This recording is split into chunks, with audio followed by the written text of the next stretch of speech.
وآلہ وسلم کو اس دار فانی میں بھیجا ہے، آپ ہی کے صدقے سے، آپ ہی کے توسل سے اللہ رب العالمین نے ہماری ہدایتوں کے لیے اولیاء کاملین کو بھی بھیجا ہے۔ انہی اولیاء میں سے ایک ذکر جنہوں نے اپنے وقت میں اہل بیت اطہار سے بھی تعلیم حاصل کی ہے، صحابہ کرام سے بھی تعلیم حاصل کی ہے، اور بڑا ہی فقیہانہ انداز اختیار کرتے ہوئے آپ نے اس کائنات میں آقا علیہ الصلاۃ والسلام کی سنتوں کو عمل کرتے ہوئے آپ کی سنتوں کی اتباع میں ایک فقہ آپ نے لکھی ہے جسے ہم سب یہاں فقہ حنفی کہتے ہیں، اور یہ وہ فقہ ہے جو الحمدللہ پوری اس دنیا میں 80% مسلمان اسی فقہ پہ عمل کرتے ہیں، اور یہ وہ فقہ ہے حضرت سیدنا داتا گنج بخش داتا علی حجوری علیہ رحمۃ و رضوان اپنی کتاب کشف المعجوب میں لکھتے ہیں کہ میں حضرت سیدنا بلال حبشی رضی اللہ تعالی عنہ کی بارگاہ میں حاضر ہوا، اور حاضری کے بعد میں نے حضرت ہی کے مزار اقدس کے قریب ہی کچھ دیر استراحت آرام فرمائی۔ اس استراحت میں مجھے غلام حضرت سیدنا بلال حبشی رضی اللہ تعالی عنہ کے تصدق میں آقا نامدار حضرت سیدنا محمد مصطفیٰ صلی اللہ علیہ وآلہ وسلم کے دیدار سے اللہ رب العالمین نے مشرف فرمایا۔ آقا علیہ الصلاۃ والسلام کے غلام کے در کی حاضری سے حضرت داتا علی حجوری علیہ رحمۃ و رضوان فرماتے ہیں کہ اللہ رب العالمین نے مجھے آقا علیہ الصلاۃ والسلام کا دیدار نصیب فرمایا، اور آقا علیہ الصلاۃ والسلام ایک بزرگ شخصیت کو اپنے ساتھ لیے ٹہل رہے تھے، تو حضرت داتا علی حجوری علیہ رحمۃ و رضوان اپنی کتاب میں لکھتے ہیں کہ میں نے آقا علیہ الصلاۃ والسلام کی بارگاہ اقدس میں عرض کی، یا رسول اللہ صلی اللہ علیہ وآلہ وسلم یہ کون شخص ہے جو آپ کے ساتھ ہے؟ تو آقا جناب محمد الرسول اللہ صلی اللہ علیہ وسلم فرماتے ہیں کہ یہ جو شخص میرے ساتھ ہے یہ تمہارا امام ہے، اور اس کا نام امام اعظم ابو حنیفہ ہے۔ آقا علیہ الصلاۃ والسلام جس کا ہاتھ تھامے ہوں، آقا علیہ الصلاۃ والسلام جس کو اپنے ساتھ رکھتے ہوں، تو پھر اس شخصیت کا کیا مقام و مرتبہ ہوگا، ان کی فقہ کا کیا عالم ہوگا، جسے اللہ رب العالمین نے پوری دنیا میں جہاں جہاں کلمہ پڑھنے والے ہیں 80% لوگ حضرت سیدنا امام اعظم ابو حنیفہ علیہ رحمۃ و رضوان کی فقہ پر عمل کرتے ہیں، اور حضرت سیدنا امام اعظم ابو حنیفہ علیہ رحمۃ و رضوان کا مقام و مرتبہ اور آپ کی اللہ رب العالمین کی بارگاہ میں خشیت، راز و نیاز کا ایک الگ منظر پیش کرتے ہیں۔ فرماتے ہیں حضرت سیدنا امام اعظم ابو حنیفہ علیہ رحمۃ و رضوان ایک مرتبہ گزر رہے تھے راستے سے، ضعیفی کی عمر میں حضرت سیدنا امام اعظم کے پیر سے کیچڑ ایک دیوار پر اڑ گیا، تو حضرت سیدنا امام اعظم ابو حنیفہ علیہ رحمۃ و رضوان کو وہ کسی کے گھر کی دیوار پہ کیچڑ اچھلنا پسند نہیں آیا۔ کسی کے گھر کی دیوار پہ اپنے پیر سے کیچڑ اچھلنا پسند نہیں آیا۔ حضرت امام اعظم ابو حنیفہ علیہ رحمۃ و رضوان اسی مقام پر ٹھہر گئے۔ آپ کے شاگردوں نے پوچھ لیا، اے امام کیا معاملہ ہے؟ استاد محترم آپ کے اوپر دیکھتے ہیں اللہ رب العالمین کی خشیت طاری ہے۔ فرماتے ہیں مجھ سے ایک خطا ہوئی ہے کہ میں دیکھتا ہوں کہ میری چپل سے کیچڑ اچھلا اور اس دیوار پر گر گیا، اور اگر میں اس کیچڑ کو صاف کروں گا تو میرے سے اس دیوار کی مٹی نہ نکل جائے، تاکہ اگر وہ مٹی نکل گئی تو میں اس پر ظلم کرنے کے برابر ہو جائے گا۔ اس قسم کا تقویٰ، اس قسم کا خوف حضرت امام اعظم ابو حنیفہ رحمۃ اللہ علیہ کے پاس تھا۔ ڈر رہے ہیں کہ اگر میں اسے صاف کر دوں تو صاف کرتے وقت اس کی دیوار سے زیادہ مٹی نہ نکل جائے،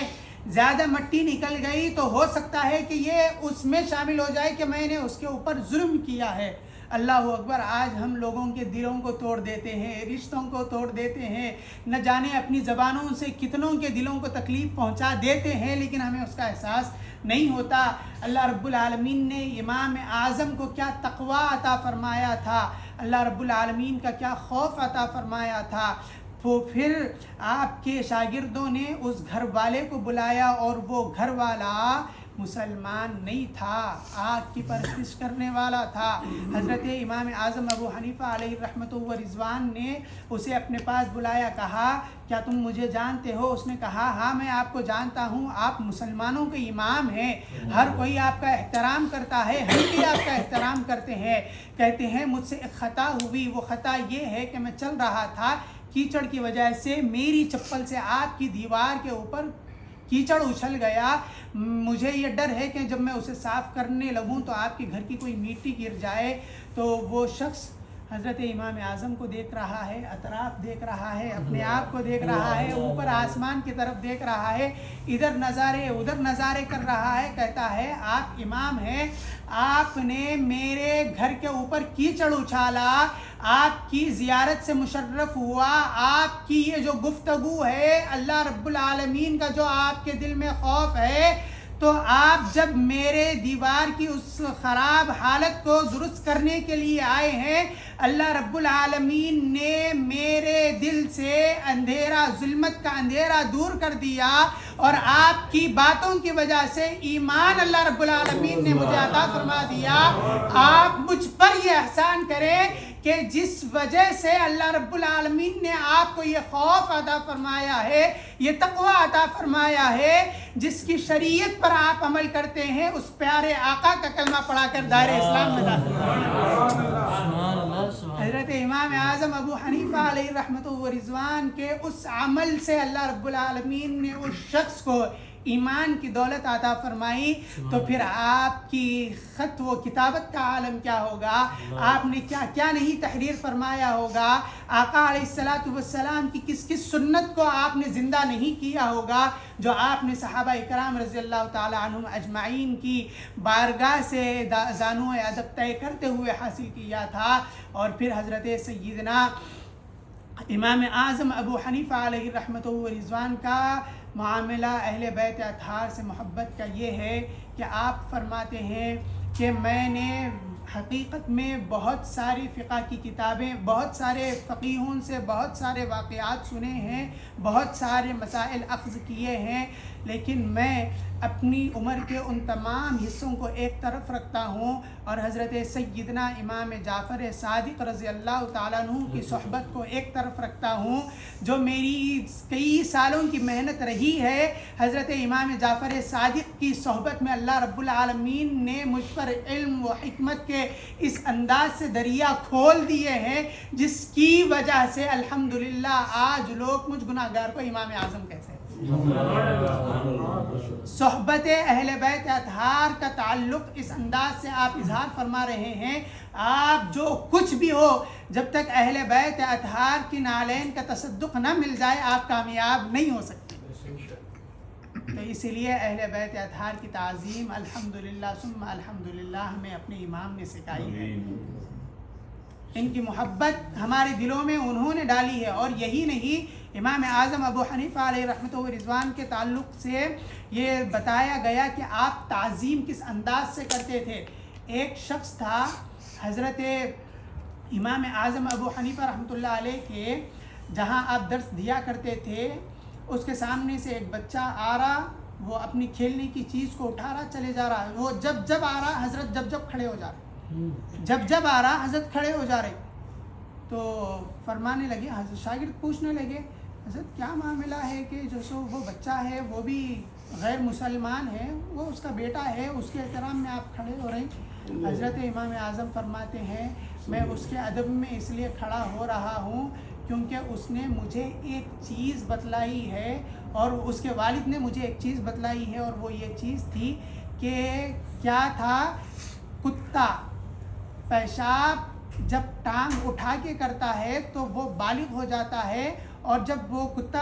نارمل انداز میں پیشاب کرتا ہے تو وہ چھوٹا رہتا ہے۔ تو یہ ایک چھوٹی سی باریک چیز اس نے مجھے سکھائی ہے، اس کے احترام میں اس مرتبہ اتنی مرتبہ کھڑا ہوا. یہ ادب ہمیں بتایا گیا ہے بزرگان اعتبار سے. کیا ادب تھا، کیا تقویٰ تھا، کیا طہارت، کیا پاکیزگی ان کی ہے. ہم کیا بیان کر سکتے ہیں؟ ہم نہیں بیان کر سکتے ان کی طہارت، ان کی پاکیزگی. اور حضور پاک علیہ الصلوۃ والسلام جس کو اپنے ساتھ لے کر پھر رہے ہوں اور ہمارے بزرگوں نے اس منظر کو دیکھا ہو، تو آج کہنے والے یہ کہتے ہیں امام اعظم ابو حنیفہ کی جو فقہ ہے وہ پوری مکمل نہیں. ایسا ممکن ہی نہیں ہو سکتا کہ جس کو سرکار اپنے ساتھ رکھے ان کی فقہ میں کچھ کمی ہو جائے. اور میں جب طالب علمی کے دور میں تھا، میں نے اپنے استاد سے ایک سوال کیا، جو ہر ایک کے ذہن میں سوال آتا ہے کہ جب حضور پاک علیہ الصلوۃ والسلام کی حیات طیبہ، سیرت پاک ہمارے سامنے ہے، تو پھر ہمیں کیا ضرورت ہے کہ ہم کسی اور کی تقلید کریں یا کسی اور کو مانیں؟ تو آپ فرماتے ہیں اللہ رب العالمین نے 4 اماموں کو اسی لیے پیدا کیا ہے تاکہ آقا علیہ الصلوۃ والسلام کی کوئی ایک سنت بھی آقا کی امت سے نہ چھوٹے. سبحان اللہ، بہت خوب، ماشاءاللہ. اگر آقا علیہ الصلوۃ والسلام نے کبھی رفع الیدین کر کے نماز پڑھی ہے تو اللہ رب العالمین نے کسی امام کو پیدا کر دیا ہے، اس امام کے ماننے والے رفع الیدین کرتے ہیں. اللہ حضور پاک علیہ الصلوۃ والسلام نے ترک رفع الیدین کر دیا تو پھر بعض حضرات جنہوں نے انہیں دیکھا ہے وہ آقا کی اس سنت پر بھی عمل کرتے ہیں جس سنت کو آقا علیہ الصلوۃ والسلام نے عمل کیا تھا. اس لیے آقا کی کوئی سنت آقا کی امت سے نہ چھوٹے. اللہ رب العالمین نے 4 اماموں کو اسی لیے اس کائنات میں پیدا فرمایا. ایک حضرت سیدنا امام اعظم ابو حنیفہ، حضرت امام شافعی، حضرت امام احمد بن حنبل، حضرت امام مالک رحمہم اللہ علیہم اجمعین. یہ 4 امام ہیں فقہ کے اور انہی کی تقلید کی جاتی ہے. اب جو حضرات ہٹ جاتے ہیں اللہ رب العالمین انہیں ہدایت عطا فرمائے. اب ان کے تعلق سے برا اسی لیے نہیں بولتے ہیں کیونکہ وہ کلمہ گو ہے. کیونکہ ہمارے پاس اسلام کے اندر کوئی اگر کافر بھی ہے تو اس سے پرہیز کرنے کی ہمیں یا اس کے بارے میں برا گمان رکھنے کی ہمیں اجازت نہیں دی گئی ہے. اللہ رب العالمین کی بارگاہ میں ہم اپنے لیے سب سے پہلے دعا کرتے ہیں کہ بار الہ ہمیں ہدایت عطا فرمائے. ان بزرگوں کے توسل سے اللہ رب العالمین تمام لوگوں کو جو راہ سے پھٹک گئے ہیں انہیں بھی ہدایت کا راستہ دکھائے. انشاءاللہ العزیز یہ میں مختصر سا واقعہ حضرت امام اعظم ابو حنیفہ علیہ رحمۃ و رضوان کا آپ حضرات کے سامنے عرض کیا تاکہ آپ کو معلوم ہو جائے کہ نسبتوں کا اثر کیا ہوتا ہے اور کسی کی تعظیم کرنے کا کس انداز سے ہمارے ائمہ اکرام نے، فقہاء اکرام نے کیا ہے. بس یہ چند باتیں آپ حضرات کی گوش گزار میں نے کر دی ہے. انشاءاللہ اب آئیے